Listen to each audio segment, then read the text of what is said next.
Hi, and welcome to Rule of Carnage. My name is Glenn Ford. I'm the designer of games such as Space Planes, and I'm here talking to Mike Hutchinson, designer of City of Glass. I also have been known to design miniature games such as A Billion Suns and Gaslands and Perilous Tales. It doesn't have an A on the beginning of it. I'm not sure why I said A Perilous Tales. I designed one of the Perilous Tales. A Perilous Tale. Glenn, this podcast is the two of us talking about the troubling pursuit of designing better miniature games than we designed the last time we designed miniature games. How are we going to get better at designing miniature games today? Well, today, Mike, we thought we might talk a little bit about, well, something that is a bit more prevalent possibly in board games than in skirmish miniatures games. And yes, I skirmish miniature games with meeples. No? Yes, okay. Yes. I think it's interesting why it's more prevalent in board games, and we're sort of going to try and talk about that and maybe talk about why it's missing, and that's catch-up mechanics. So in board games, it's not uncommon to have, generally the most popular two are either where what the leader is trying to do gets harder and harder, or a sort of rubber band where the loser gets extra juice to bump them up closer to the leaders. And it's very prevalent, and a lot of board games sort of concern themselves about what sort of catch-up mechanic to put in and how to do them and why to have them, why not to have them. And it's not totally absent, and I mean, particularly we'll talk a bit about Gaslands, because Gaslands does significantly have a catch-up mechanic.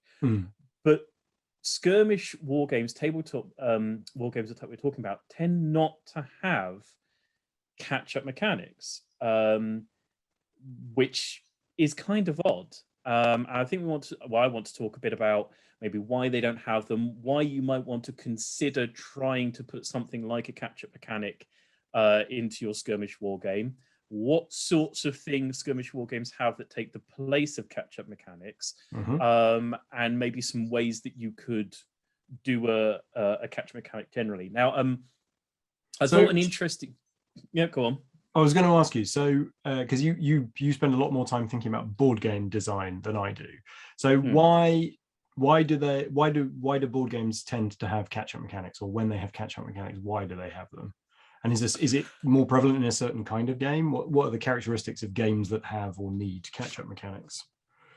I mean, the obvious thing about a catch-up mechanic is that it saves you from the situation where the game is already over quite a distance before the end. And there's a bunch of reasons, I think, why people end up being quite concerned about them. Is that one of the big ones is that games can suffer from things like king making, or even tanking a game if you lose. Somebody's losing, they know that they can't make it back, so they start king making, because the only way that they can interact with the game is to make somebody else win, and then suddenly you get a very unsatisfying victory. Or they just tank the game and they just, well, I can't win, so I'll amuse myself by just, messing about. And also it's not fun once you know you definitively can't win. The game becomes uninteresting. It kills a lot of the stories that you're going to get in the end of the game. And one of the interesting things about board game catch-up mechanics is that Headwind, which is a quite popular mechanic, is one where, so for example, you might get a game where a victory point costs you 10 resources, and then the second victory point costs you 20 resources, and the next one 30, and so on, and it's the first person to 10 victory points wins. Now, that's a Headwind mechanic, because the 10th victory point costs you 100 resources. Now, that means that it's really hard, once you get into the lead, to pull away from the rest of the players. But it's a totally illusory difference. You come to the end of the game and one person goes, "Oh, I was just one victory point behind you. It was so close." It's like, no, it wasn't, because you were a full 100 resources behind me. It's just the game has sort of crunched down the last bit of the race into a way that a sort of Achilles and tortoise like race, where it makes it look really, really close right up to the end, when realistically, if you did the maths and were paying attention, it probably wasn't. And so I think the main reason that any game puts in a catch-up mechanic is just to keep the game fun and interesting for all the players, because you feel like it's worth playing to the end of the game because you can still win, rather than just getting to a point where it's over. The game is over. It's just that the game isn't over. So I think that's probably the first elephant in the room, just to call out straight off. So many board games are designed for 3+ players. Very few war games are designed for more than 2 players. And I certainly feel like the main reason that you see few catch-up mechanics in war games is that moment where you sort of feel like the game's over. That's when you just shake hands with your opponent and say, oh, well, it doesn't look like I can win this one. And the problems of king making go away because there's only 2 of you playing. So I think that's probably where the lack of necessity mostly stems from. I think possibly that's part of the reason why they tend not to be in miniatures war games. But I don't think that I don't think that negates the necessity for them. And I think so for a handful of reasons. I think, first of all, and the obvious one is, I think we're both quite keen on the idea that miniatures war games being 2-player primarily, or 2-player only, is very unsatisfying. I mean, there's almost no miniatures war game that I've ever played that I haven't at some point played for 3 or more players.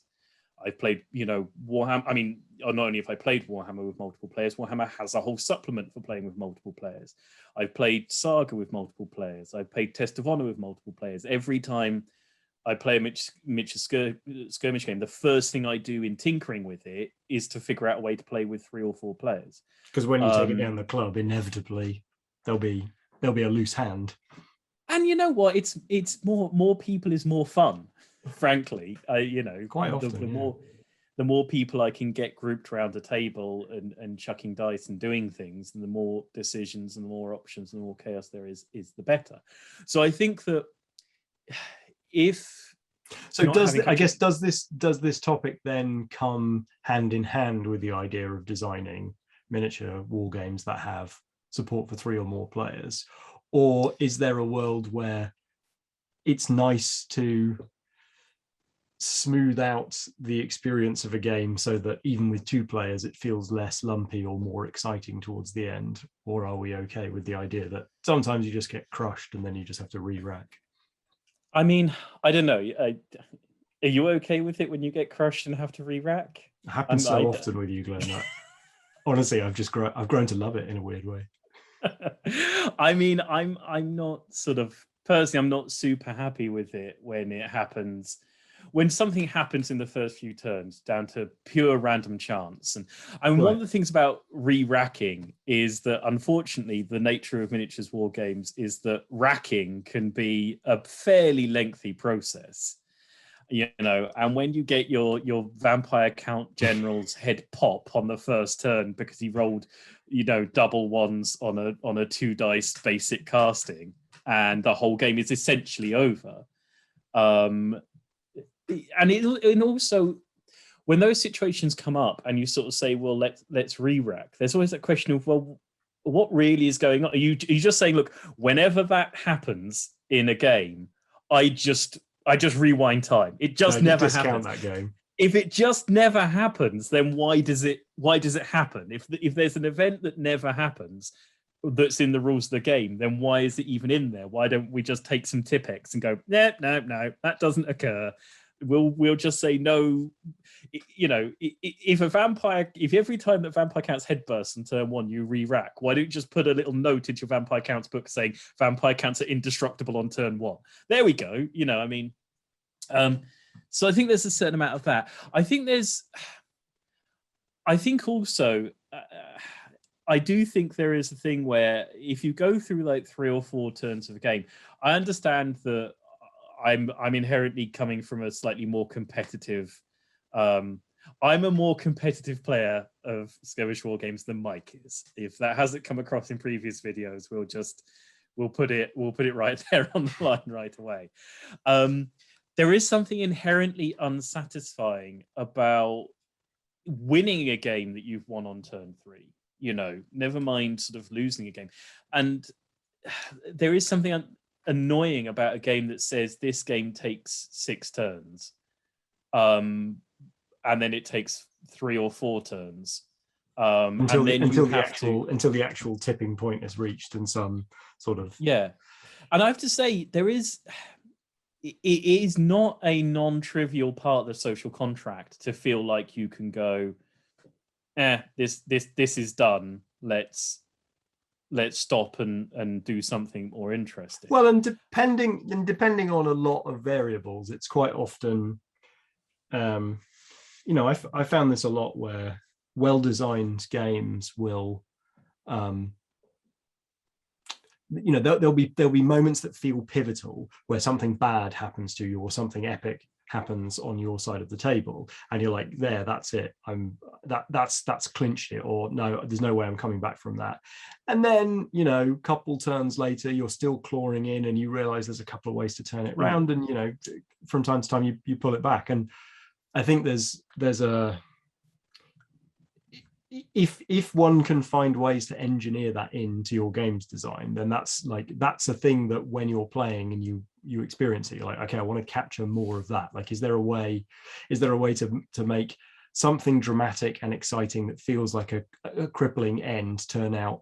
I mean, number one, the non-trivial problem of convincing people, no, keep playing. There's something exciting on the other side of this turmoil. This is an emotional low. There'll be a high later on.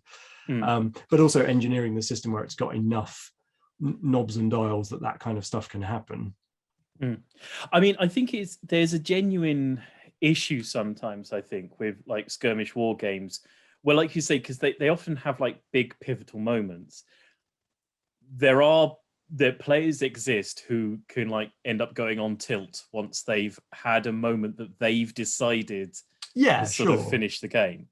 And I think that's true regardless of catch-up mechanics. I might be wrong about that, but maybe that softens that effect. Well, I think the thing is that sometimes it's true in a skirmish miniatures war game. Sometimes there is one event and it's over. Everything else is just. Well, we were talking about this in the Hobgoblin discussion about how one of the sort of iconic elements of a rule set about rank and flank is that there's a possibility for a line to begin to break and then crumble.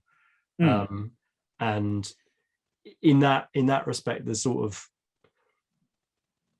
it's sort of designed in that like that pivotal moment is turned into a like incredible moment of tragedy, and it's amplified greatly by the rules system. And so even if that was the key unit, like if you didn't have that line breaking mechanic, somebody would be sad and be like, oh, I've probably lost because like I don't have my barbarian marauders anymore or whatever. But then the game actually reinforces that with a huge rule spike that says, no, this is absolutely finished and you are done. Whereas in a skirmish game, you can feel like, oh, I've lost my central piece. I've lost my, my henchman or my leader model or something, and then find a way to piece it back.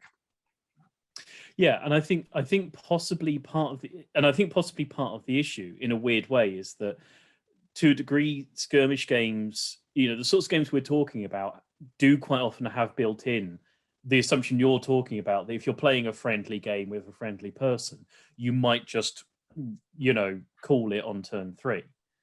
And what I suspect is that's, I'm not going to say lazy writing, but there is a point to where you just go, you know what, if the game stops being fun, stop playing the game and start over is a bit of a get out clause.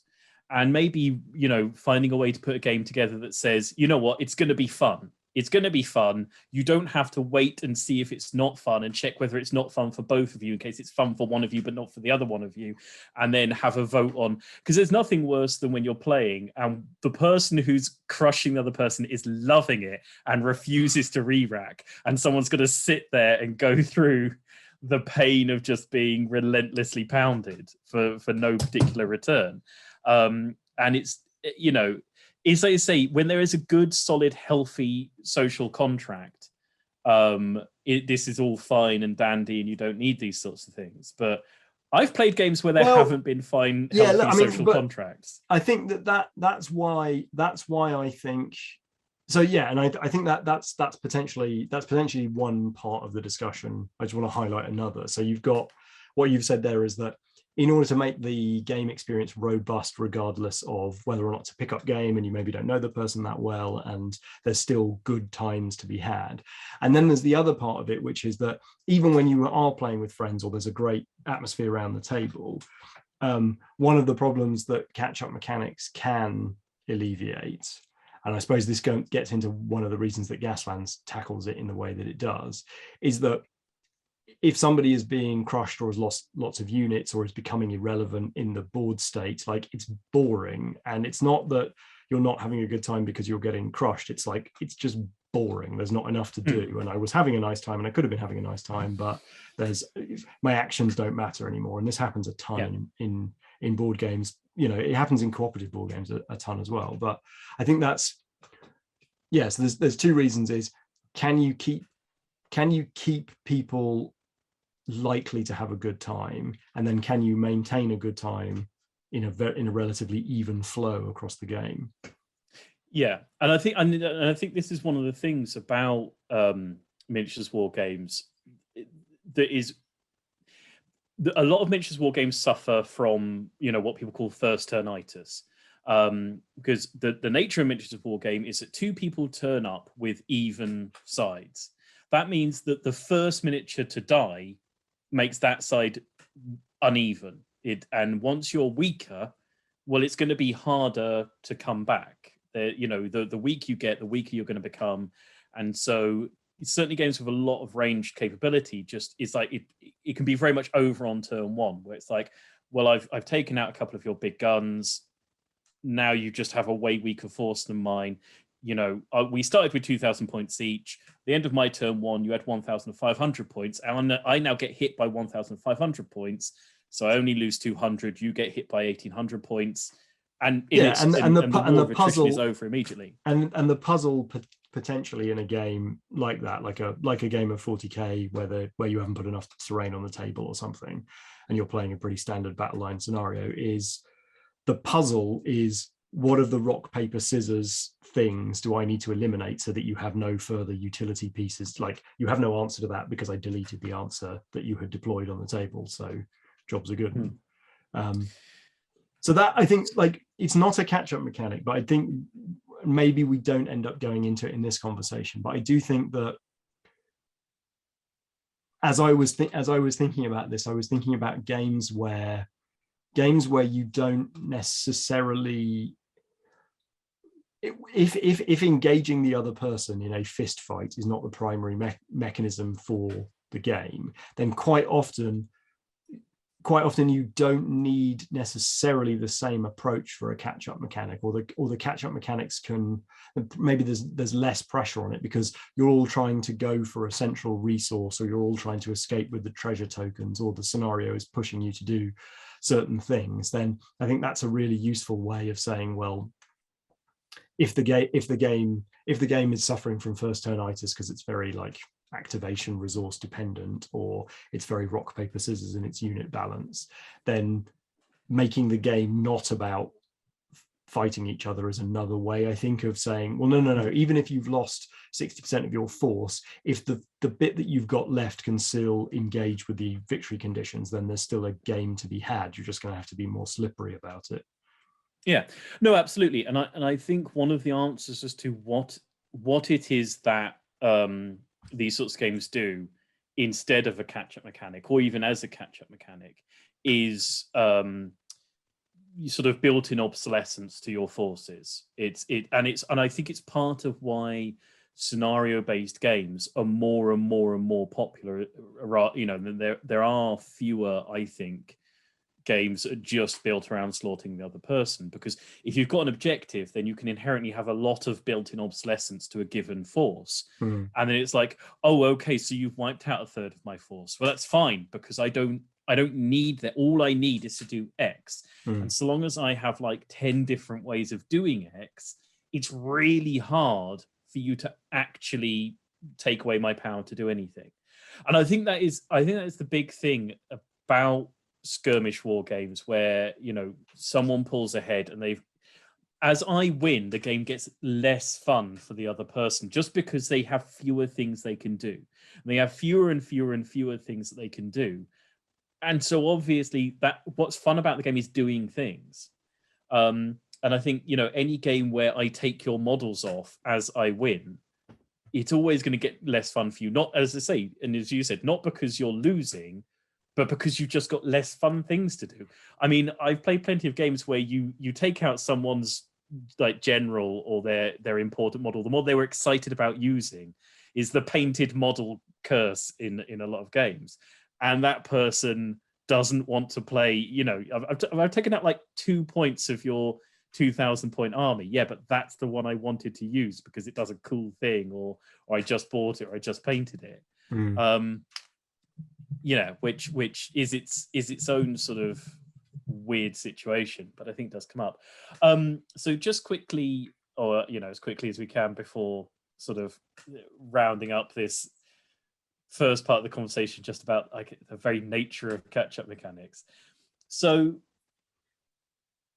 Gaslands definitely has a catch-up mechanic, and it was even more obsessed, I think, with catch-up mechanics in its early, and it's possibly interesting that I'm sort of here, I think, advocating for maybe the idea of catch-up mechanics in skirmish war games, because I was quite anti the catch-up mechanics that were in Gaslands when it was originally designed. He's born again. He's born again. I think this is the interesting point of the discussion, is that it's keeping, you know, it is worth having catch-up mechanics to keep the loser interested, but you should never punish the winner. And I think there were early versions of Gaslands. I always remember there was an early version of Gaslands where you came and you said the leader never wins. If you're in the lead at the start of the game, you never ever win. I was like, well, that needs fixing right off. That's not a feature, that's a bug. You know, that's a real problem. And the game should never punish the winner, but it should find a way of. And just to be clear, that wasn't a design goal. That was I was introing the game to a new playtester, and I was making an observation that, oh yeah, when you drive out in front, like everyone's guns are pointing at you. Are you crazy? Of course you're going to get smashed. And Glenn's watching from the side, going, "But I like winning.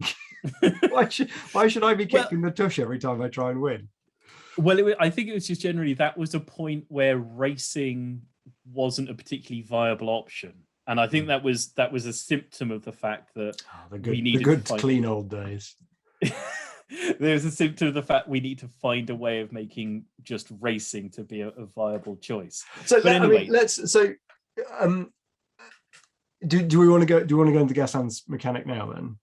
I mean, I'm interested. All right. So look, for me, there was a really clear reason for worrying about catch-up mechanics in Gaslands. And to be honest, at the time, I hadn't really given it any thought that there wasn't really any catch-up mechanics in any other miniature skirmish games that were as obvious as I ended up writing the catch-up mechanic for Gaslands. But it's sort of the confluence of a couple of things, and these are going to feel slightly like blasphemy, but it's my baby. I'll stab it in the back wherever I like. Like Gaslands does have a few problems with it, and one of the problems is that gear phase, like a turn around in its entirety, can take quite a long time, because the round itself is broken up into 6 gear phases. Each of those gear phases may have 3 to 10 activations in it, and in between each activation there's a handover between one player and another, and an opportunity for them to be drinking their tea or not paying attention, and all those things that make board games with your family take forever at Christmas. Like, they're all there in Gaslands, and it's kind of a problem. It's not totally, it doesn't totally break it, obviously. So if you get, and then the other thing is that there's quite a punishing hazard economy, which says push your luck, and sometimes luck will turn on you and you'll spin out and that you'll be in trouble. And there has to be some punishment for that. Otherwise, wiping out is there's no light and dark to it. It has to have some risk or it's not exciting. But it gets you into the situation where the game takes quite a long time and it's possible to be knocked out for quite a long time. And so that felt grim and definitely needed fixing. And if there was only two of you, it would be, I don't know, it would still be a problem, I think, because you would feel like, because of the way that there are 6 gear phases, like it's possible for them to get like, you know, five activations ahead of you, and at that point it feels like it's curtains, even if there are ways of coming back.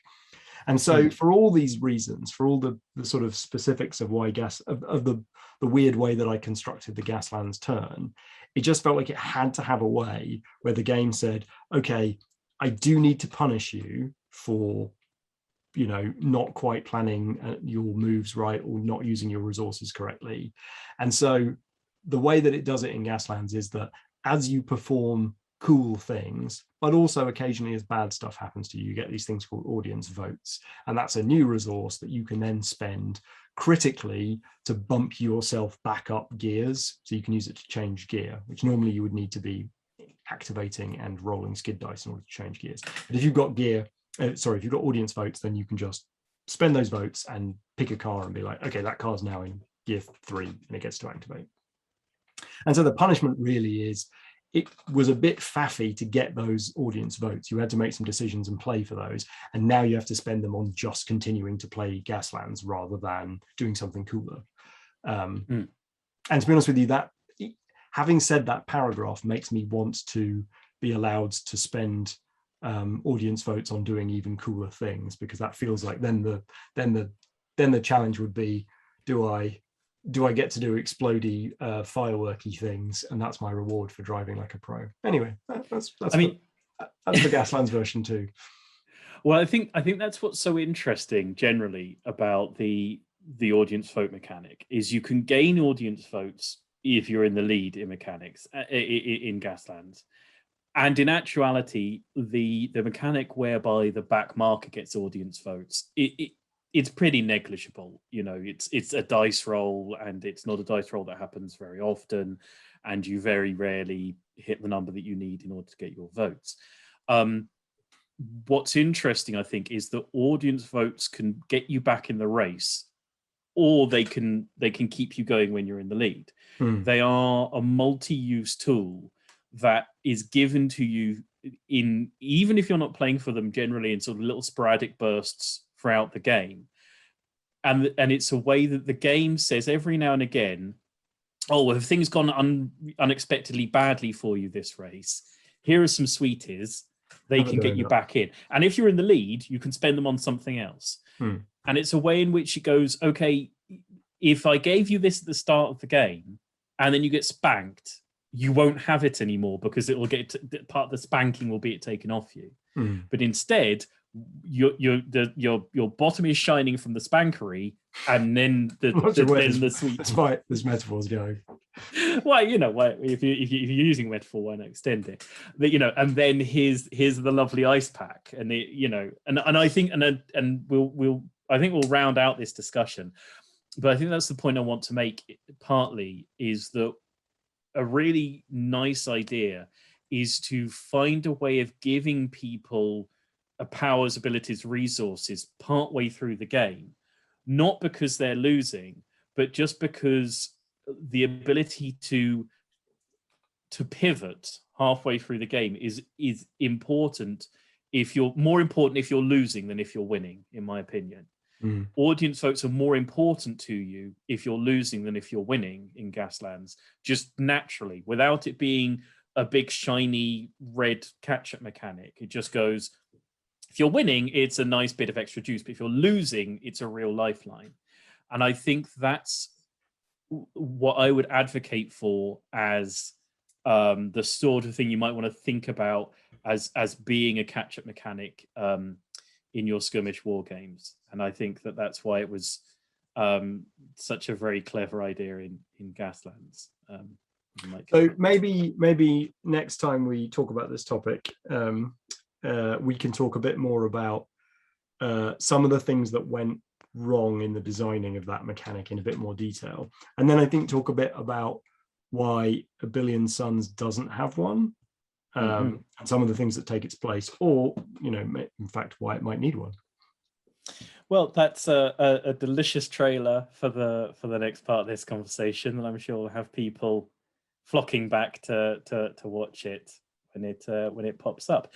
If you've watched this half of the conversation this far, then I assume that you like some part of what we're doing here. Please like and subscribe. Click the likes button. Click the subscribe button. If you didn't like what we had to say, there's a comment section. Feel free to drop some commentary on us. Tell us how wrong we are and why we're wrong and how we can improve. And all the games that do, and all the miniature skirmish games that do have catch-up mechanics. Thank you very much. Yes, indeed. I'm sure that there are plenty out there, and there's probably plenty that we've played, but we haven't really clicked that what they're doing is actually a catch-up mechanic. So feel free to open a debate on where there are catch-up mechanics and what they look like, and why you like them or why you don't. Other than that, drop any thoughts, feelings, and emotions into the comments section. Reach out to myself and Mike on various social medias that we're available on. But for now, Miles. Yes, Mano Kent and sometimes Mano Kent 1. But there are links in the little section down there that you can check out. For now, we will sign off, and we'll see you next time on Rule of Carnage. Thanks. Bye-bye. Bye.